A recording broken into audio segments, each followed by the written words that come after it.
Hello everyone.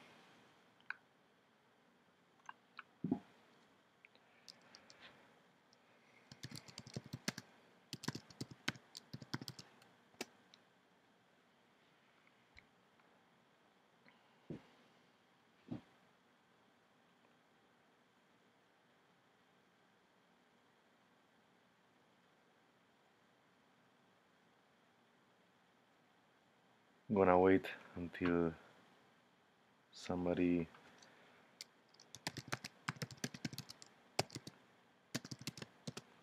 say something. 1 2 1 2.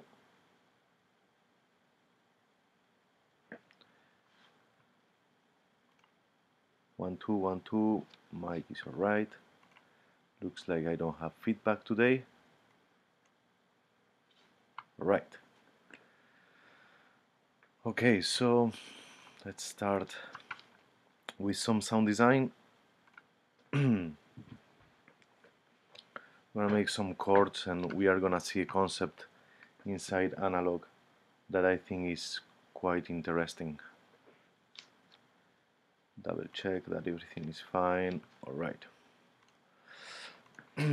So let's take an analog from our instrument folder. Let's play some chords. Feel today like being on D minor. Let's duplicate this, make it a little longer. I want to just start with that and let's see where it takes me.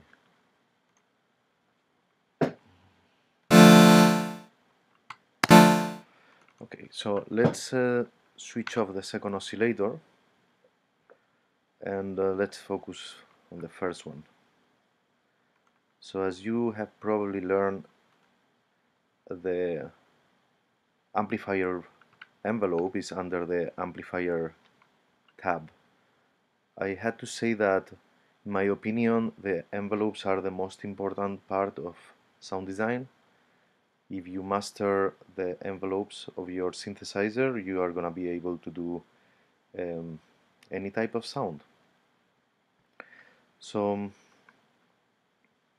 let me adjust this envelope for a little, something like medium attack and medium decay, no sustain.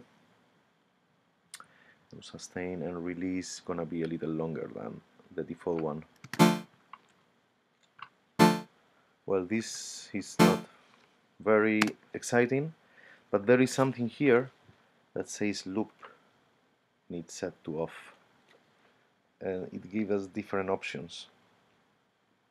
This what it's doing is just looping the envelope, which could be seen as an LFO, different LFO, with the shape of the LFO is gonna be the one that we are gonna set in our envelope.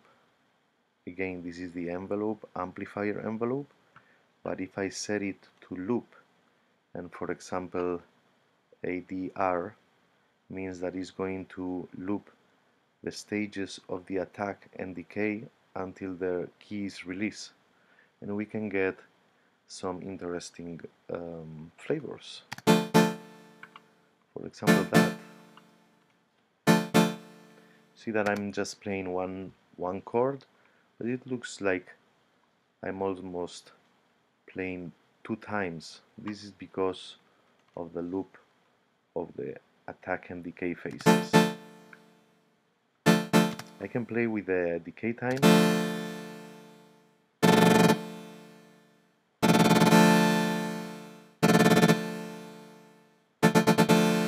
To create different flavors.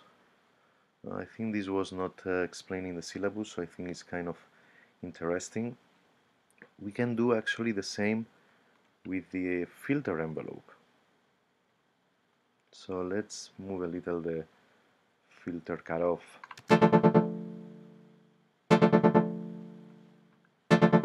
And let's come here to, obviously, I think yes, everything fine. Let me double check. All right. As I was saying, we can do the same with our filter envelope. I'm gonna actually leave my amplifier envelope as a gate, so we can hear clearly what we are doing with a filter envelope. This would be just filtering our chords, going all the way up immediately and coming down to our original position, which is 547 Hz, in half second. Now if we loop the filter envelope, we can get this kind of rhythmic flavor in our filter. I'm gonna go back to my initial example. I'm gonna disable the loop envelope from the filter and I'm gonna add it again on my amplifier.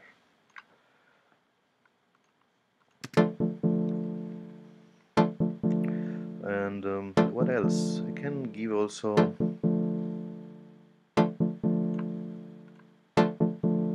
me add a little more decay.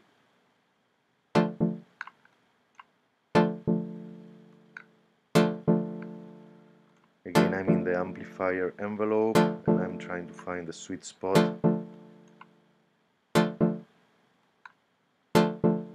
Something like that. So I'm gonna also apply a very slow LFO to the filter cutoff, so it always changing over time,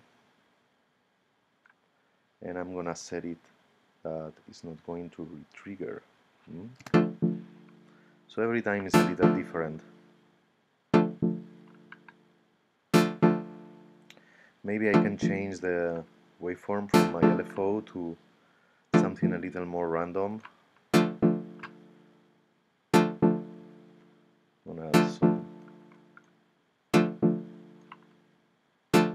I'm gonna leave it in a sine wave. Alright, so let's see if everything is fine here. Any questions? Alright. Let's add something, another layer with my second oscillator. Well, before that, I want to mention something that is inside the filter tab, and that's this menu here. We can add some distortion to our filter. I think that distortion also is one of the most important parts of sound design. I would say that it's kind of like adding salt and pepper to our sounds. In this case is a distortion inbuilt in the filter. So what we are going to do with this saturation or distortion is to add some more character to our filter. As you can see, there are 6 different distortions: symmetric 1, 2, 3 and asymmetric 1, 2, 3. This basically means that we are going to be applying distortion to both sides of our signal, the positive cycle and the negative cycle, if it's symmetric, and if it's not symmetric, asymmetric, is going to be applied only to one of the cycles. And the number means that how hard is going to be our distortion. I'm gonna go for a symmetric 3. It gives me even more gain, so I'm starting to clipping. So I'm gonna bring down a few dBs my overall volume in my analog. I'm gonna change to different options here, so you might be able to hear the difference. Right. Let's go to add some other layer. In my analog I have a second oscillator I'm not using. I think that can go to something similar on the amplifier 2, similar to the amplifier 1. I want to be sure that oscillator 1 is going to filter 1 and amplifier 1, and oscillator 2 is completely independent and is going through filter 2 and amplifier 2. For that I can come to my global tab and choose this quick routing from this area, oscillator to filter 1 and amplifier 1, and these are independent. As you can see here, both oscillators are going to the first filter.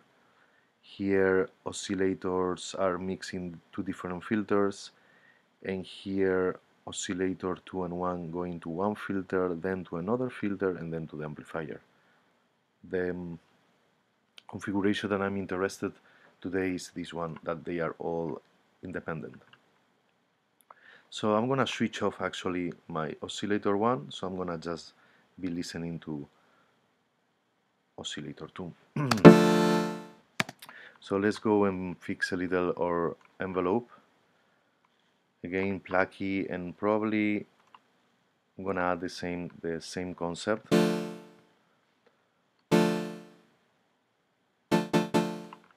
But this case I'm gonna change a little what I'm gonna do on my filter. I'm gonna change the filter to a 4-man filter, which basically tries to emulate the vocal tract and quite high resonance. And I'm gonna add a second LFO, a little quicker to my filter envelope, and I'm gonna use a noise, little random.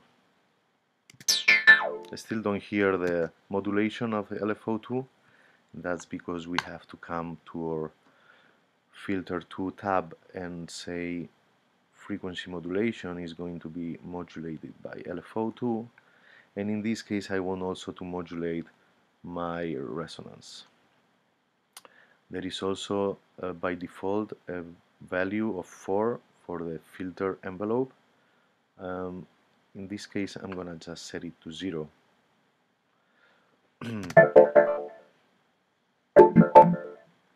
And I'm gonna add some release to my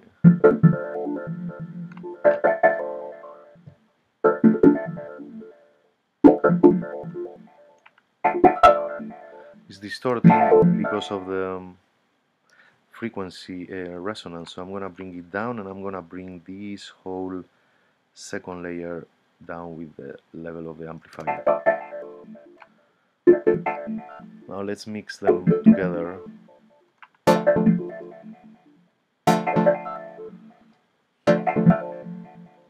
Again, it's peaking a little bit. Let's bring it down. Let's double check how many voices am I using.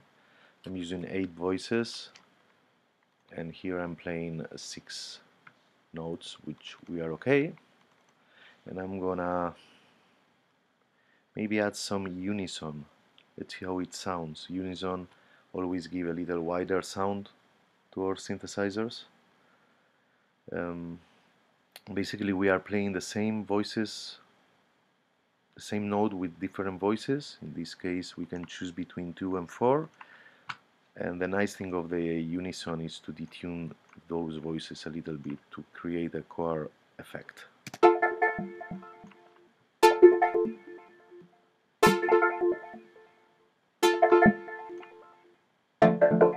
Well, I'm using part of the sound, so I'm not gonna apply unison in this case.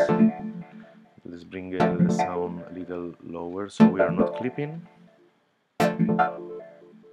Well, this is kind of like a 2-layer sound design for some chordish sound. I would add obviously some effects like echo, one of my favorite ones. We can filter the repetitions, and I'm gonna add ping pong so it bounces between left and right, and we can even add some reverb inbuilt.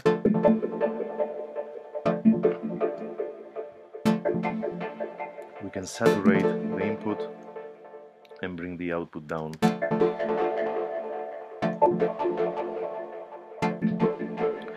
we can change the repetitions of both sides, making one 16th note and the other 8th note.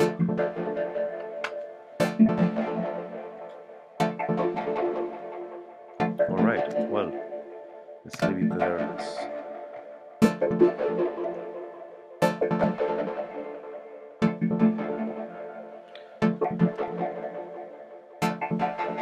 Again, in this sound, probably while I would be mixing it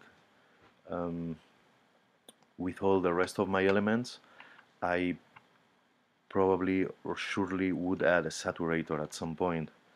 Saturator is my favorite distortion effect. I think I already mentioned in one of the master classes. Anyways, it gives exactly the amount of warmth that I'm looking for. I usually go for the medium curve. I add some dBs on my drive. I bring down the same amount of dBs from my output, so I don't get in the trick of it sounding louder, it sounds better. What I'm looking for is to sound richer and not louder. Here in the saturator there are two different EQs or filters. We activate them with the color button. One is for low frequencies, which is the bass, and then we have a separate filter with this frequency, this width of the bell, and this is the depth that we are applying, positive or negative. I usually don't use the EQ. I like to leave it clear. So without saturator, with saturator. You want to need more bite in this sound, you can go till a hard curve. Well, maybe that's too much. So I'm gonna leave it there for the analog part. Let's see if there are any questions.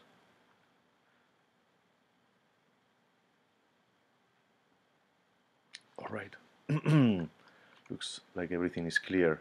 I'm gonna jump into another synthesizer, actually one that was not broadly explained in the syllabus. Analog, basically, it's a replica of a subtracted synthesizer like Roland SH-101 or many others, and this could be kind of like a mini Moog also, maybe a 60s, 70s, and in the 80s FM synthesis was discovered by a gentleman called John Choning. Not very far from I'm right now in Stanford University from California.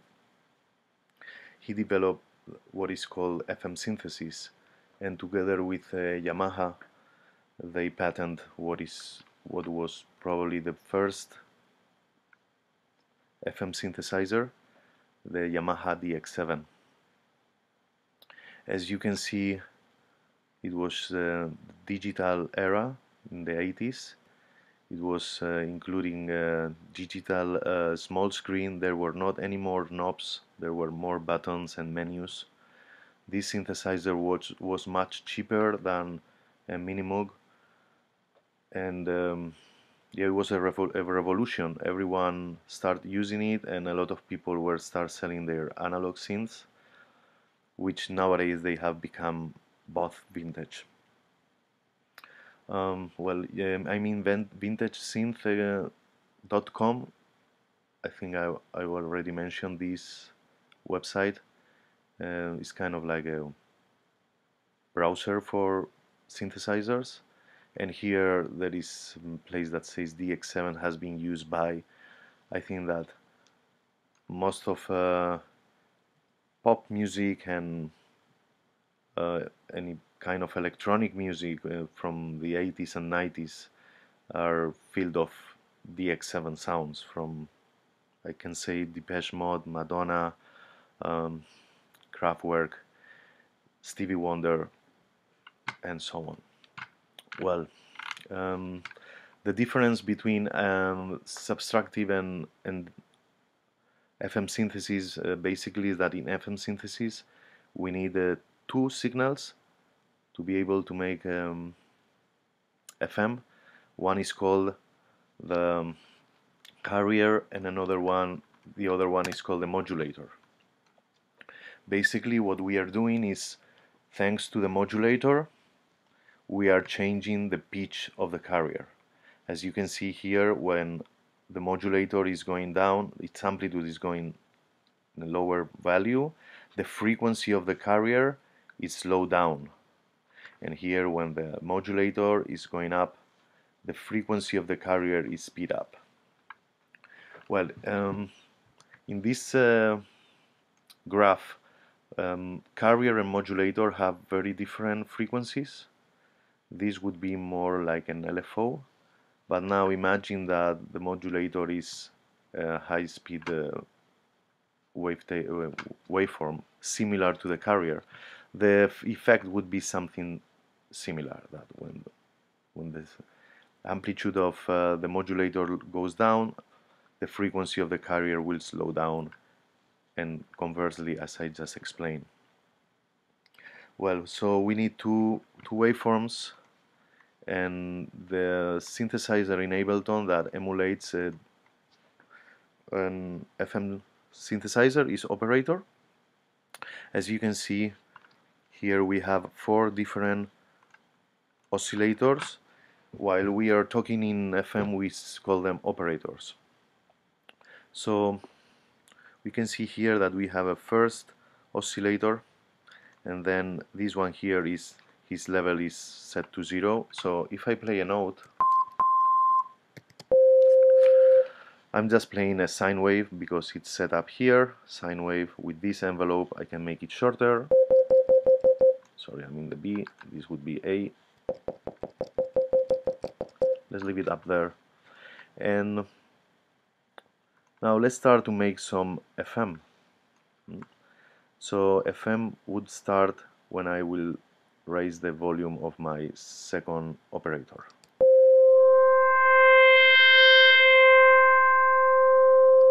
So basically what we are doing, if I bring a spectrum,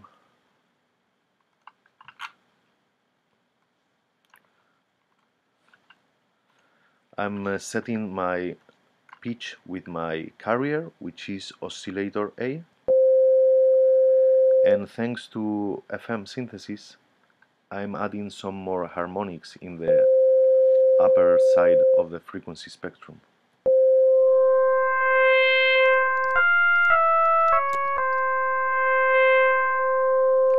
Now these operators, instead of having an octave and semi and detune like analog for pitching up or down or oscillators, like here in analog, we have another concept called course. In some other synthesizers it's called ratio. It's a little different from octave.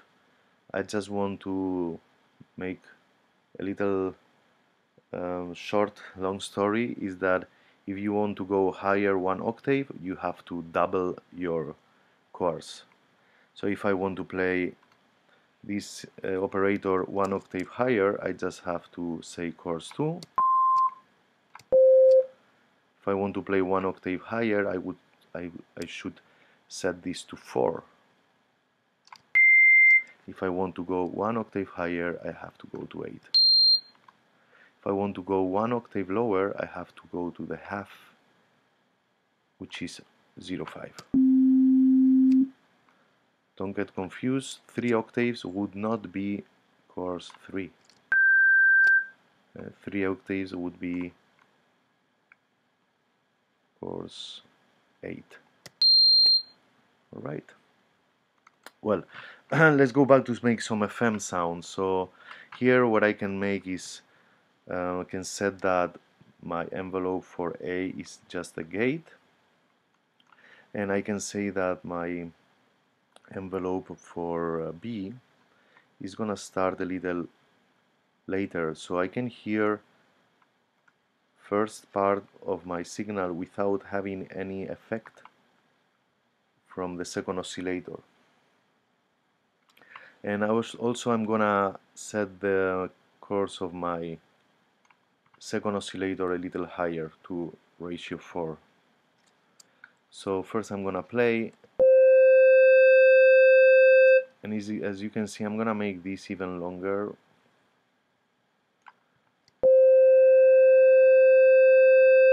So basically in the beginning I don't have any FM, and then let's add some more volume to this oscillator so you can hear it a little better.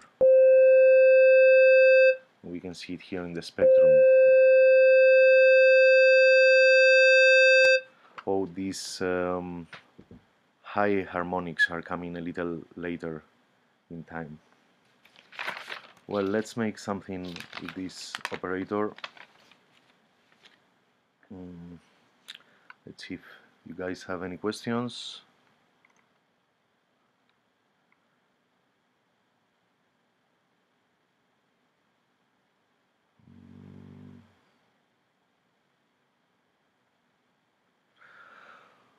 Well, some site resource for examples of different effects. Well, there are a lot of books talking about sound design.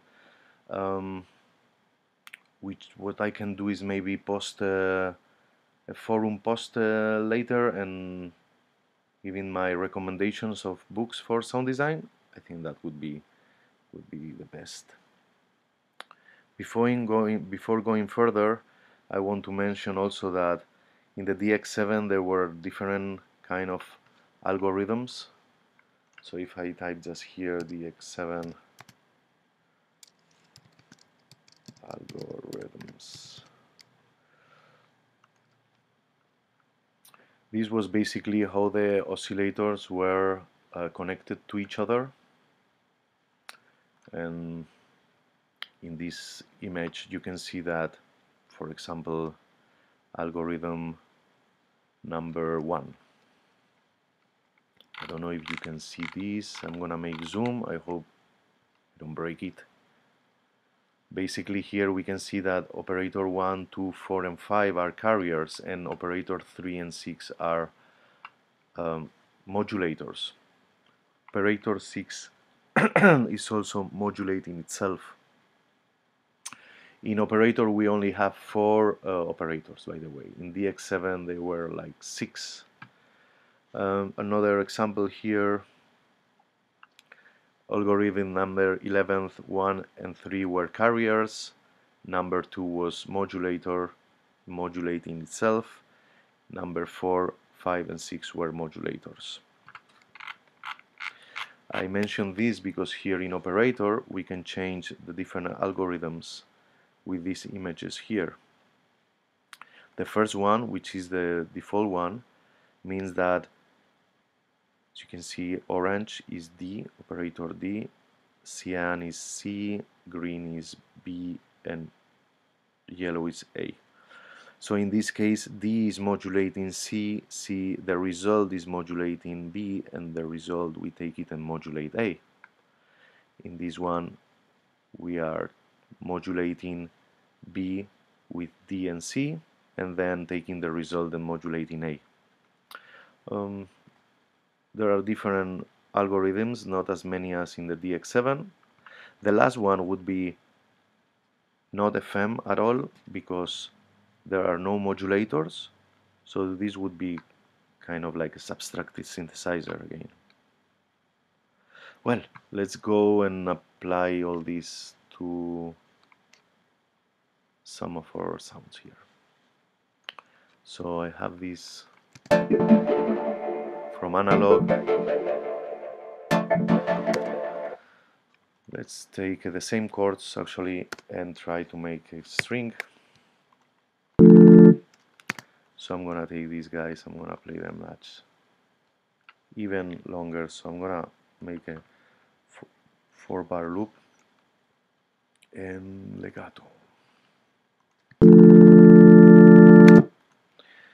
Now I'm gonna reset my operator. So for that I'm gonna come to instruments and throw another operator there.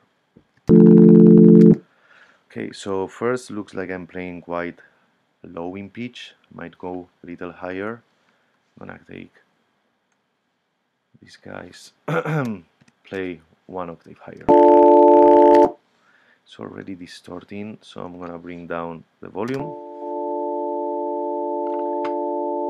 We are not doing much more right now, just playing with one oscillator. Since I want some kind of string sounds, long attack and long release obviously, and maybe some decay, so I'm gonna bring the sustain a little down. So let's release. Alright, now I'm gonna go to operator 2. I'm gonna give a chorus of 4 and some volume here, and I'm gonna make something which is pretty nice here, and it's something that we cannot do actually in analog, which is copy one envelope from one oscillator to another. Here I can come to B and say copy envelope from oscillator A. Now I'm creating some FM.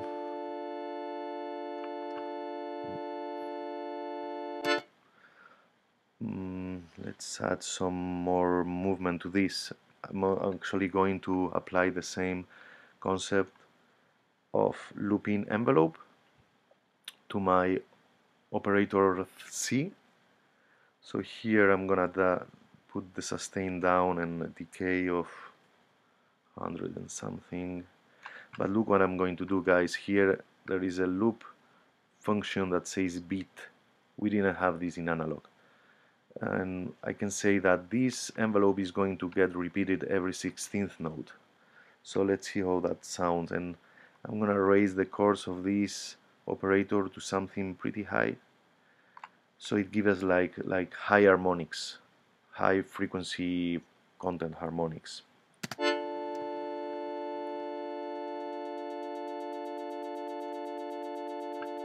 Let's give a little. I don't know if you can hear it. I'm gonna bring down a little. That chicka chicka chicka chicka is made by my C operator. So without C,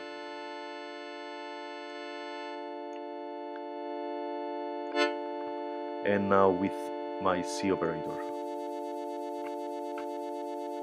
Maybe we can give a little sustain. Alright. So it's a very simple and little thing in my high frequency content, but so that could be nice. Let's add some more flavor to our sound. We can come here to my filter and just filter it a little bit, but I want to introduce you to different filter modes, which again I think they are very important. Here we can choose between these 5 different filters. I like to use the MS2, which is a replica of Korg MS20 and has a lot of character. And if you see here, as soon as I change from clean to any of these other filters, this filter drive appears here, and it's really cool to give some dBs to our filters to hype his flavor. Maybe a little resonance.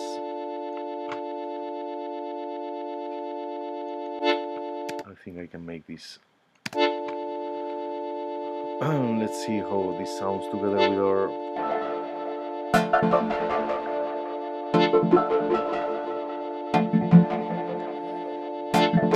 Okay, let's go back to the operator. I want to show you how the sound can change dramatically if we change the algorithm configuration.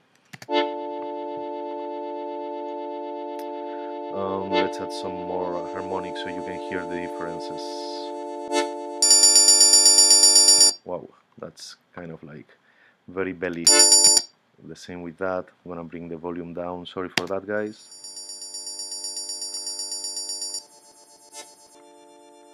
So it's kind of like needs some experience to figure out which configuration of algorithms are gonna be good for the type of sound that you use. I will recommend you guys to just start digging into FM synthesis. It's very powerful. You can always deconstruct some of the hundreds of sounds that there are here. So you can come here to any of these sounds and see how they are made. For example, symptom, I don't even know what it is right now, but you can come here and check the different envelopes, different oscillators. Something that I haven't mentioned is that the X7, it was all made with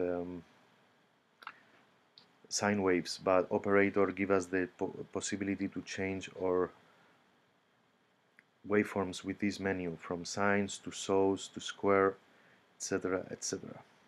There is even a user one, so let me do it with D. I can come to user and draw here different harmonics. These are harmonics, these are frequency content. I can even come say here only the even ones or only the odd ones. Create very crazy sound.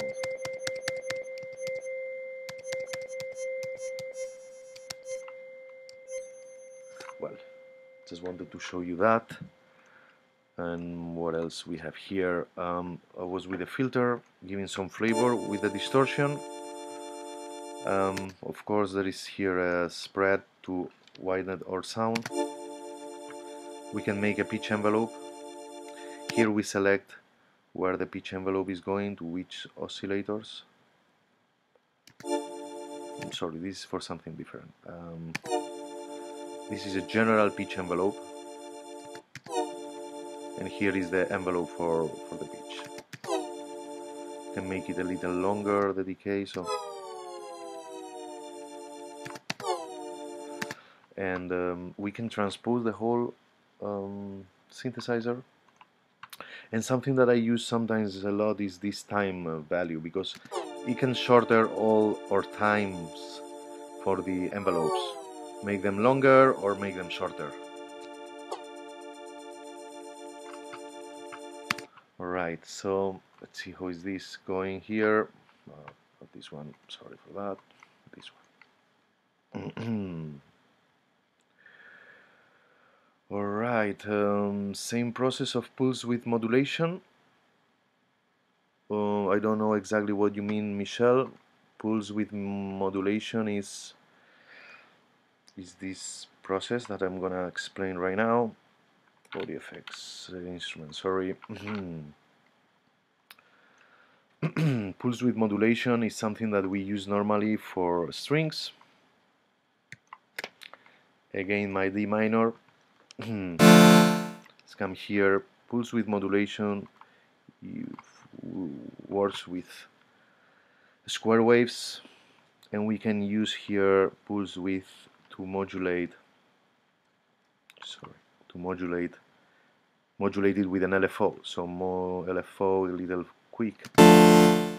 And let's come here to our oscillator and modulate the pulse width. Let's make it a little longer, so probably the one that I was using for my... Again,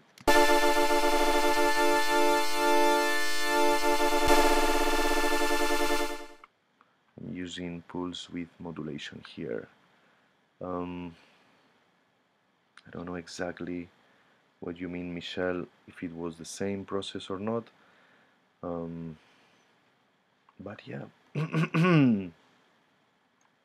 let me know. Maybe I didn't mention, guys, but together with our envelopes, modulation is very, very important for making electronic music interesting. That's the way how we move parameters up and down and create interesting sounds that keep our audience engaged. Right, so I'm gonna make or I wanted to do a bell sound, which is one of the classic FM sounds, a bell.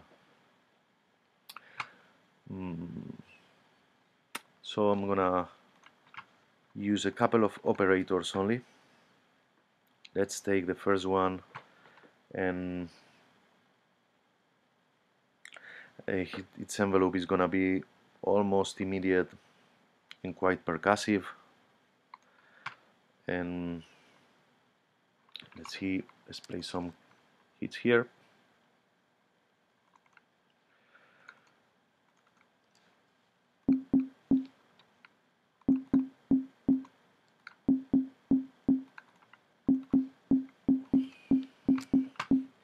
Well, this kind of sounds like a bongo, but not like a bell.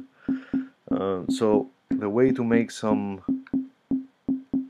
FM typical sound, it would be to add a similar envelope.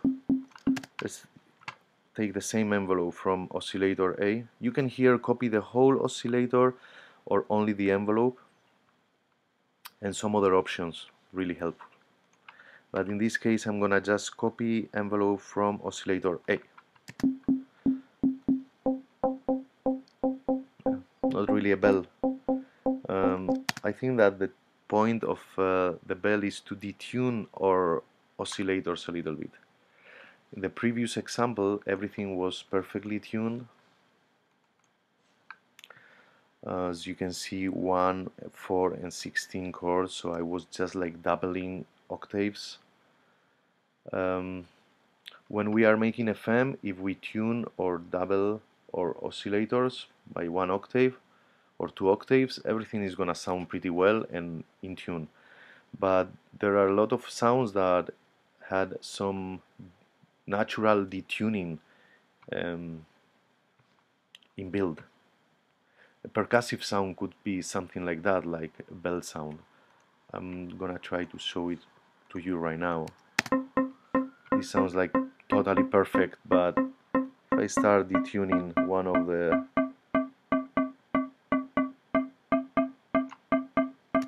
By the way, a chords of 3 means 1 octave and a perfect fifth above this frequency. So I'm gonna even go to a weird number, which would be 5, and it would be somewhere between 2 and 3 octaves above this pitch. We can start getting like more interesting bell sounds, I think. Well, let's change the algorithm so you can see how different it can sound. Well, we are using only 2 oscillators, so we are not gonna see a lot of difference. Let's use a third one. Copy envelope from oscillator A and add some more in a harmonic content, which would be getting out from perfect octave or perfect fifth of a perfect fourth.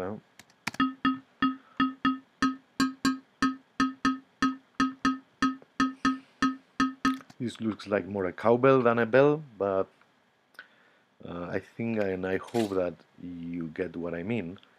And let's change the algorithm, which is something I wanted to do.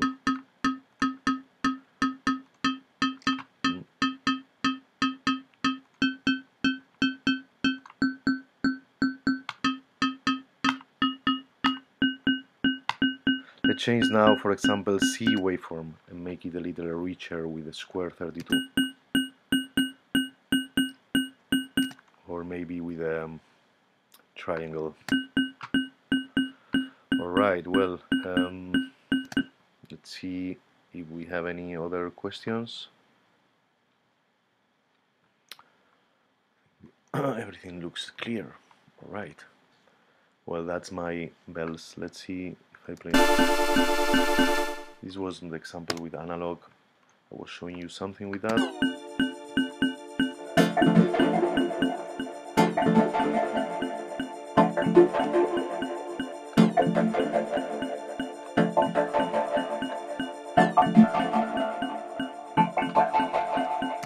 Alright, Let's jump into have seen operator. I don't think I'm forgetting anything.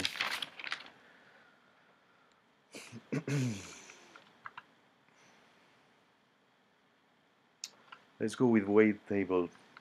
It's a new synthesizer from Ableton. It came with version 10. It's very powerful. The main difference with a wavetable synthesizer is that the oscillators are not reading or moving electrons up and down in real time, as can happen in analog or operator. Instead, oscillators have a bunch of data stored as waves, and that's what is called wavetable. Let me open this guy here for a second. Can make it wider. So what I was trying to explain is that we don't have anymore an oscillator moving electrons up and down to create basic waveforms. Instead, we have a collection of complex, as it says here, complex the three-dimensional waveforms, which we are going to be able to scan and create more interesting and rich flavors and sounds. I'm going to go again for some strings, so I'm going to copy these and solo this. I'm going to explain a couple of concepts here.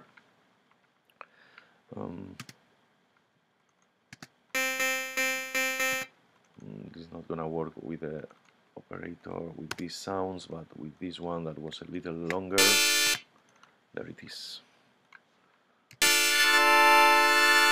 So we have two oscillators, oscillator 1, oscillator 2, 3 envelopes, and 2 LFOs. The first envelope is already hardwired to the amplifier. And then we have 2 filters, which we can run in series, parallel, or split. And we have a beautiful matrix of modulation, very flexible. The very nice thing from wavetable is that as soon as I touch a parameter, that parameter is going to pop up in my matrix modulation, and I'm going to be able to modulate it. In this case, I'm moving the oscillator 1 position. Let me go to something different, maybe collection. So let's say I want to move this up and down with a slow oscillation. So I'm gonna come here, oscillator 1 position, LFO 1, and I'm gonna just maybe 66, and now I have to come and configure my LFO. Since I want a slow movement, I will go for a slow rate. I like triangle modulations for this kind of slow movements. And I'm gonna say no retrigger, which is gonna make my oscillation not get repeat every time I play a key. If we say retrigger, every time we start playing a key, the LFO or modulation is going to be restarted. And we don't want that for a slow ambient kind of sound. So here I can say oscillator 1 position. I'm gonna move it with my electron.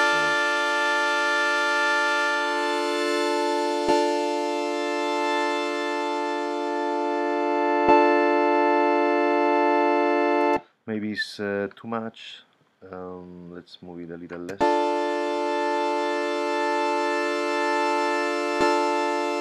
Alright, to not repeat myself with modulations, I'm gonna do something, since it's not a lot of time left.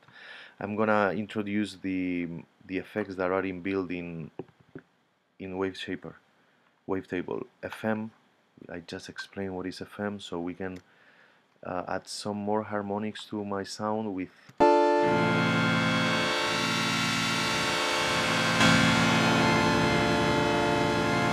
and again all these parameters can be modulated, so I like kind of like the sound of very dramatic. I'm gonna modulate this amount with an envelope 2. So oscillator 1 FM, which is this guy here, is going to be modulated with envelope 2. And I want to make something like as soon as I play it,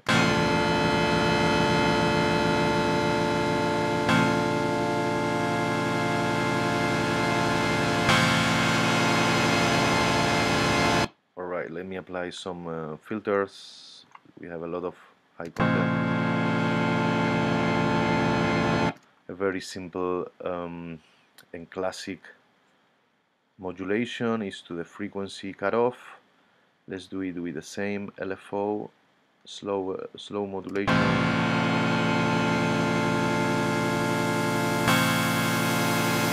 Maybe since I'm working on some strings, let's open a little the attack and the release.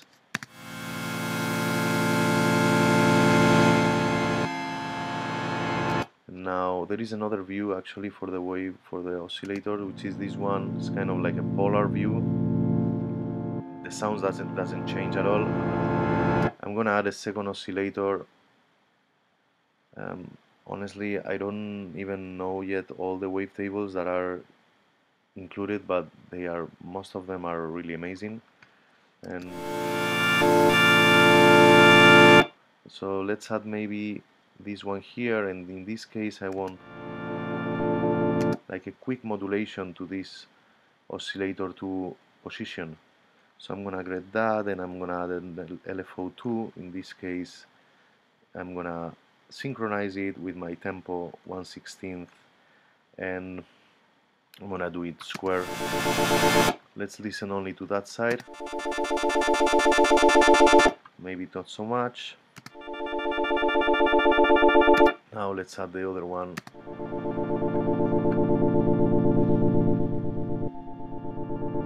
And we have a sub oscillator I didn't mention, very similar to the one in built-in analog.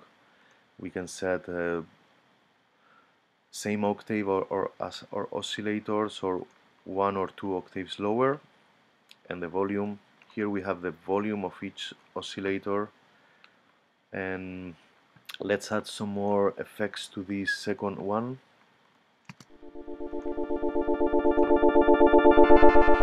We can warp the waveform. So let's modulate that fold with LFO2 also, and warp with LFO1.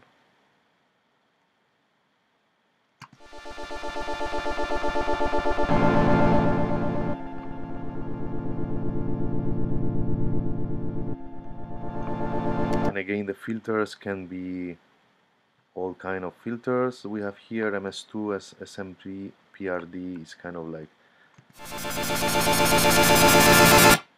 I don't think this is gonna, let's leave it in MS20 for this. And something that I really like, let me adjust the volumes from these guys.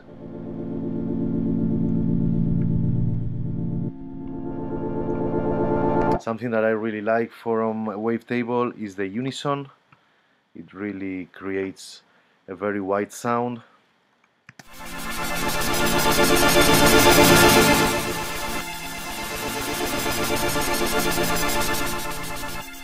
Let's play another chord maybe, and duplicate this, and let's go here 1, 2, 3, 4, 5, 6, 7 to play 7th, and bring these two guys down. So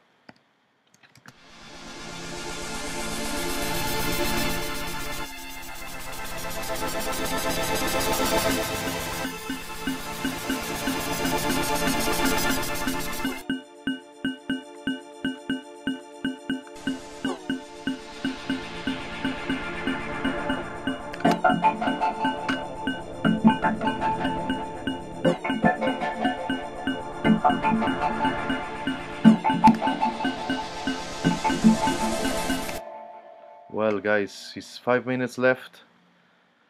I know this is a very wide subject. Sound design is one of my favorites. I really love making sounds, If you have any questions, let me know. I know there is very little time left, but if you have any questions this week, drop me a line, and I hope I can help you with some sound design. What else? I just wanted to mention that. Let me see if any questions, guys? Hello? Yes, no, yes. No, no, no. Okay. Just wanted to mention a pack I'm using lately a lot. Um, is these creative extensions. It's really nice. It has some effects and actually some instruments too. Let me show you this Spectral Blue for maybe this operator. So Spectral Blur is an effect to create kind of well, there are audio effects here, instruments, MIDI effects.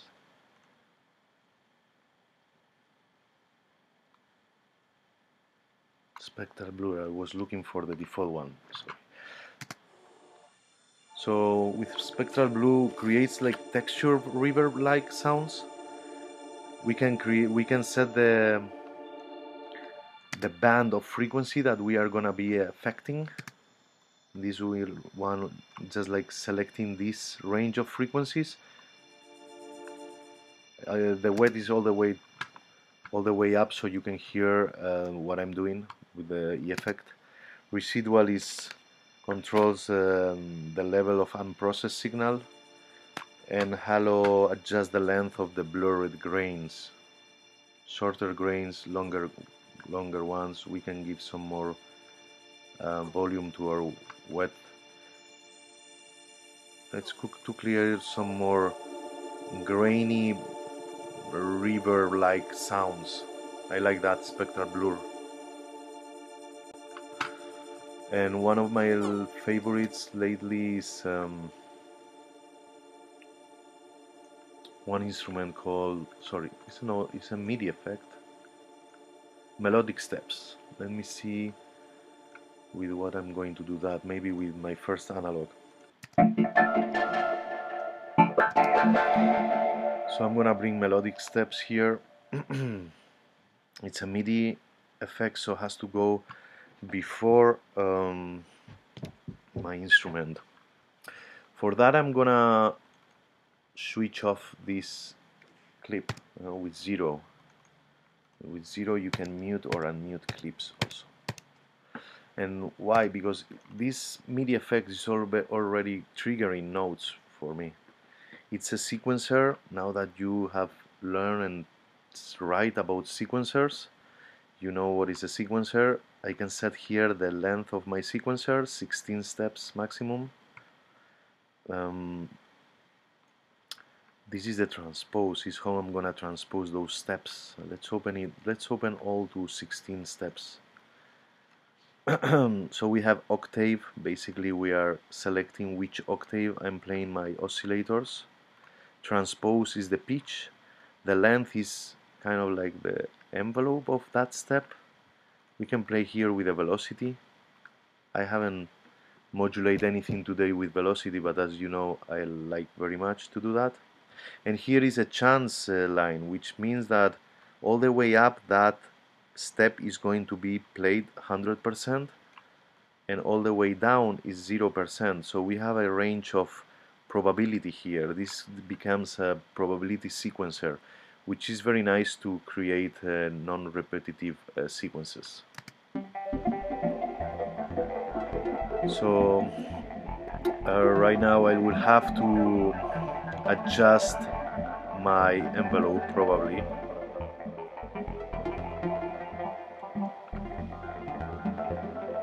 What we have here, we can select the scale that we are going to be playing, Phrygian for example. Here we can randomize our steps.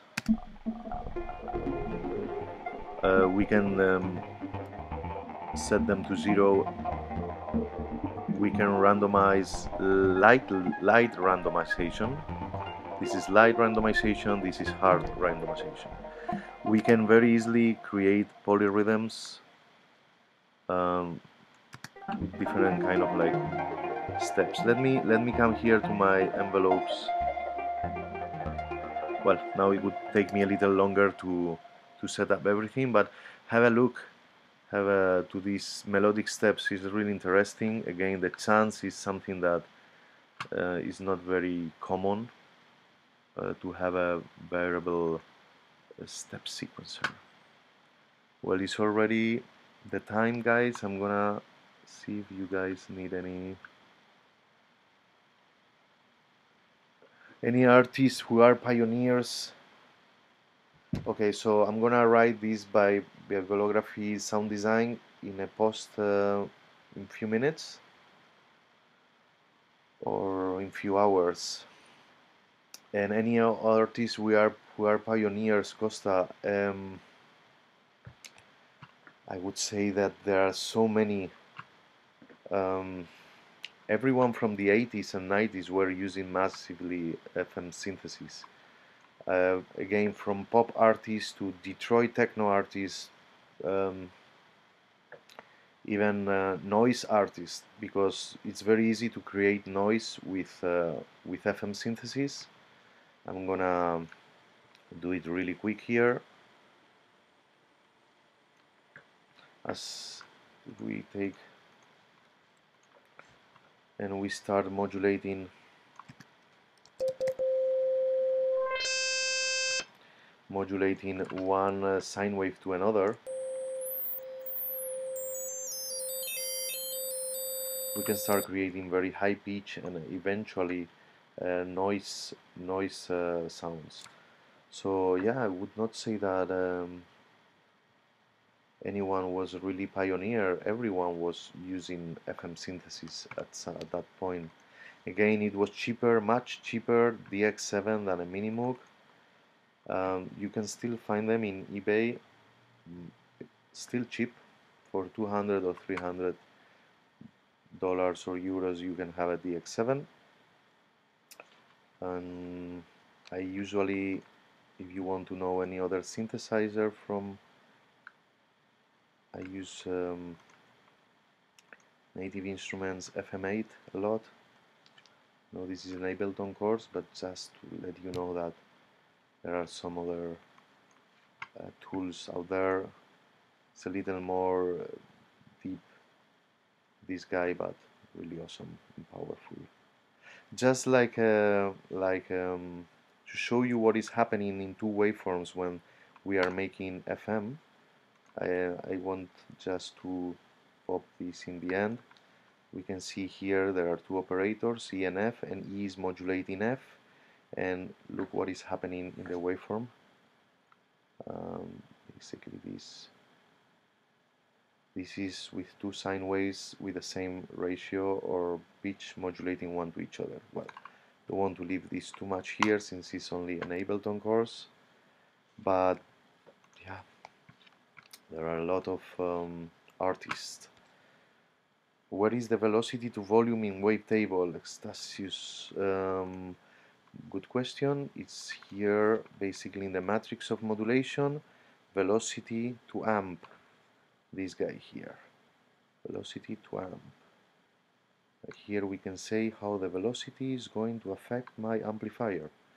And as I was talking in other master classes, here I could select how the velocity is changing, for example, my filter frequency cutoff or any other parameter. Any other questions? Well, synthesizer cookbook, pretty good for that. Yeah, I actually own that book. I think that is a little deep and maybe very old school approach to sound design, but it's a nice book. Well, I think I'm a few minutes over. I hope you like these, guys. Again, any questions, hit me up, me or Joseph. And yeah, and just as a reminder, This Sunday is the deadline for your assignment number 1, and I think that was all from my side, guys.